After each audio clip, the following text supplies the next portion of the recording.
Good news! Central Americano MBBS just 34 lakhs. Columbus Central University.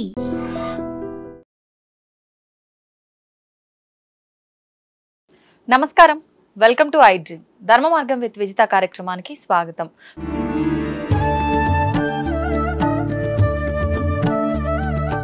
ప్రస్తుతం మనతో పాటు ఉన్నారు గణపతి మరియు దత్తాత్రేయ ఉపాసకులు మురళీధర శర్మ గారు. ఇప్పుడు వారితో మాట్లాడదాం.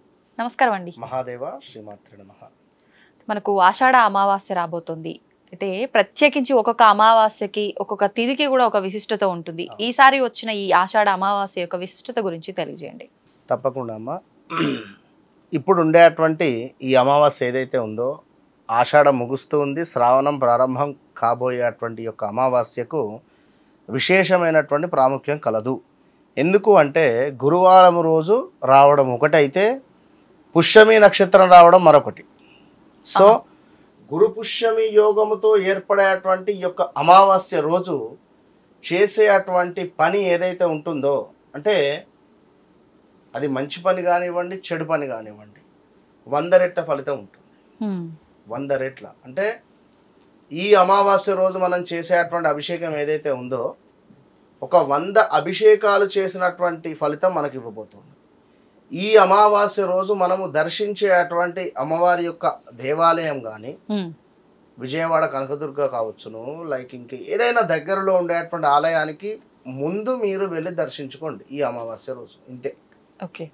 అయితే అమావాస్య అంటేనే మనము పితృదేవతలకు సంబంధించింది అని చెప్పి చెప్పుకోవడం జరుగుతూ ఉంటుంది కనుక ప్రతి అమావాస్యకు కూడా ఆ పితృదేవతలకు సంబంధించినటువంటి ఆ ఫోటోలను శుభ్రపరచుకోవడం కానీ, వారికి సంబంధించినటువంటి నైవేద్యాలు ఏమైనా యొక్క ఫోటోల ముందు పెట్టడం కానీ, ఓ దీపారాధన చేయడం కానీ, వారిని స్మరించుకోవడం కానీ, దక్షిణం వైపుగా కాస్త కూర్చొని, దక్షిణం వైపుగా కూర్చొని నార్త్ సైడ్ మన ముఖం ఉంటుంది.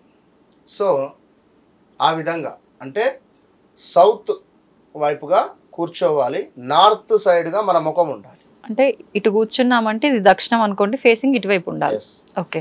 సో ఏదైతే మనకు నార్త్ సైడ్ మనం కూర్చొని చక్కగా కూడా వారి యొక్క స్మృతులు, అంటే వారు ఉన్నప్పుడు ఎలాంటి శుభకార్యాలు జరిపాము, తండ్రి గారు కానీ లేదా తల్లి గారు కానీ, వారి యొక్క అంటే వారు గడిపినటువంటి మధుర క్షణాలను మనము తలుచుకుంటూ ఈ యొక్క నార్త్ సైడ్ మనము కూర్చొని నమస్కరించుకొని వారికి దీపారాధన కానీ, కుదిరితే తర్పణాలు కానీ విడిచిపెట్టినటువంటి వారికి తప్పకుండా ఈ జాతకరీత్యా ఉండేటువంటి పితృదోషాలు అనేటువంటి ఉండవు. ఇవాళ రేపు పితృదోషాలు అంటే ఒక విషయం జరిగింది అంటే, ఇప్పుడు వివాహం కావటం లేదు, లేదా ఉద్యోగం రావటం లేదు, లేదా భార్యాభర్తలలో కలహాలు కావచ్చును, అంటే అన్నింటికీ కూడా పితృదోషమే అనడం కరెక్ట్ కూడా కాదు. ఎందుకు అంటే మనకు జాతకరీత్యా 12 చక్రాస్ ఉంటుంది. ఈ 12 చక్రాసులో కూడా తనుభావం నుండి, అంటే లగ్నం నుండి మనకు 12వ భావం వరకు కూడా అన్ని తెలియబరుస్తుంది.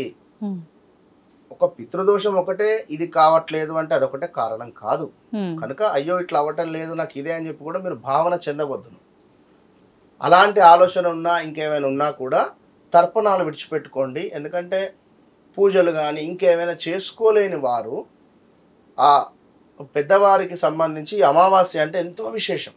మనకిప్పుడు ఒక ఏకాదశి, అదేవిధంగా ఒక పౌర్ణమి, ఒక సంకష్టహార చతుర్థి, ఇట్లా భగవంతులకు సంబంధించిన ఏ విధమైనటువంటి రోజులు ఉన్నాయో, అమావాస్య అనగానే పితృదేవతలకు జ్ఞాపకం రావాలి. మనకు పితృదేవతలకు సంబంధించినటువంటి కార్యాలు చేసుకోవాలి.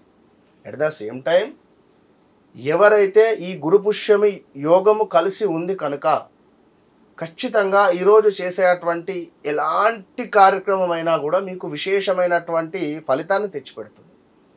అందులో ముఖ్యంగా బంగారం కొనడం కావచ్చును, ఉపాసన తీసుకోవడం కావచ్చును, గురువులను కలిసి ఏదైనా మంత్రోపదేశం తీసుకోవడం, లేదా ఈ సమయంలో ఏమైనా దానం ఇవ్వడం కానీ, లేదా ఈ సమయంలో ఏదైనా శుభానికి సంబంధించి అంటే ఒక గృహానికి సంబంధించిన రిజిస్ట్రేషన్ కానీ లేదా ఒక శుభానికి సంబంధించింది ఏదైనా కావచ్చును.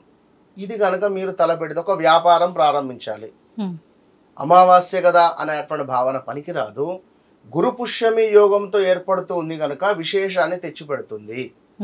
కనుక ఈ గురువారము 24వ తారీఖు అమావాస్య రోజు ఖచ్చితంగా బంగారం కొనలేని వారు సుమారు ఒక పావు కేజీ పసుపు కొమ్ములన్న కొనండి. పసుపు కొమ్ములు అంటారు కదా, మామూలుగా మనకు దొరుకుతుంది.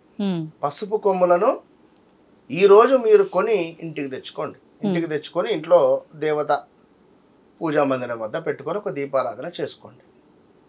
ఈ అమావాస్య అనేటువంటిది ఎంతో విశేషాన్ని తెచ్చిపెట్టే.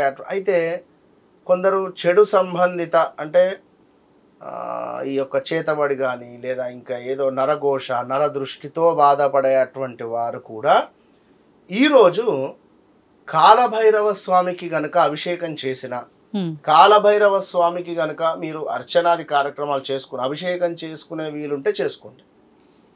లేదు అభిషేకం చేసుకునే వీలు లేదు అనుకుంటే అర్చన చేయండి. అసలు కాలభైరవ స్వామి లేడు అనుకుంటే అంటే మీ అందుబాటులో కాలభైరవాష్టకము, కాలభైరవాష్టకం అనేటువంటిది సుమారుగా ఒక 21 సార్లు చదవండి. కాలభైరవాష్టకం అది ఎట్లా, మిరియాలు తీసుకోండి. మిరియాలను తీసుకొని సుమారుగా ఒక్కొక్క మిరియం పట్టుకొని ఒక్కొక్కసారి కాలభైరవాష్టకం పక్కన పెట్టండి. ఇట్లా 21 సార్లు కూడా చదివేసరికి 21 మిరియాలు అవుతుంది. ఇట్టి మిరియాలను గ్రైండర్ పట్టి చక్కగా కూడా ఆ మిరియాల పొడిని నీటిలో కలుపుకొని ఈశ్వరునికి అభిషేకం చేయడం ద్వారా శనికి సంబంధించింది, నరఘోషకు సంబంధించింది, ధనపరమైన ఇబ్బందుల నుండి ఏమైనా వ్యాధి మిమ్మల్ని పట్టి పీడిస్తూ ఉన్నా దూరం చేస్తుంది. అది ఈ 24 అమావాస్య రోజు ఉదయం నుండి సాయంకాలం లోపు కాలభైరవాష్టకం చదివి సాయంకాలం ప్రదోష కాలంలో ఈశ్వరునికి అభిషేకం చేయండి. ఈ మిరియాల పొడితో ఇంతే ఎక్సలెంట్ రిజల్ట్ ఉంటుంది. ఇప్పుడు అంటే ఈ అమావాస్యకి కాలభైరవుడికి దీనికి అసలు సంబంధం ఏంటండి? అమావాస్యకు కాలభైరవునికి సంబంధం ఏమిటి అంటే మనకు ఎక్కువగా నరఘోష నర సంబంధించినటువంటి ఇబ్బందుల నుండి గురుపుష్యం యోగం వస్తుంది కనుక చెడు సంబంధించినటువంటి విషయాలకు ఏదైతే ఉందో ఎక్కువగా శనికి సంబంధించినటువంటి బాధలు ఈ యొక్క అన్నిటికి సంబంధించింది ఎక్కువగా కాలభైరవ స్వామికి చేస్తే తొందర రిజల్ట్ ఉంటుంది. అది గురుపుష్యం యోగం ఉంది కనుక అమావాస్య కనుక వట్టి అప్పుడు కూడా అమావాస్య రోజు చండీ హోమాలు, కాలభైరవ స్వామి హోమాలు, ప్రత్యంగిర హోమాలు, ఇవి ఏంది అంటే కొంచెం తొందరగా రిజల్ట్ ఇచ్చేటువంటి హోమాలు, రిజల్ట్గా ఇచ్చేటువంటి భగవంతులు కనుక ఈ విశేషమైన రోజులలో వీరిని మనము పూజించిన ఎడల మంచి ఫలితం ఉంటుంది.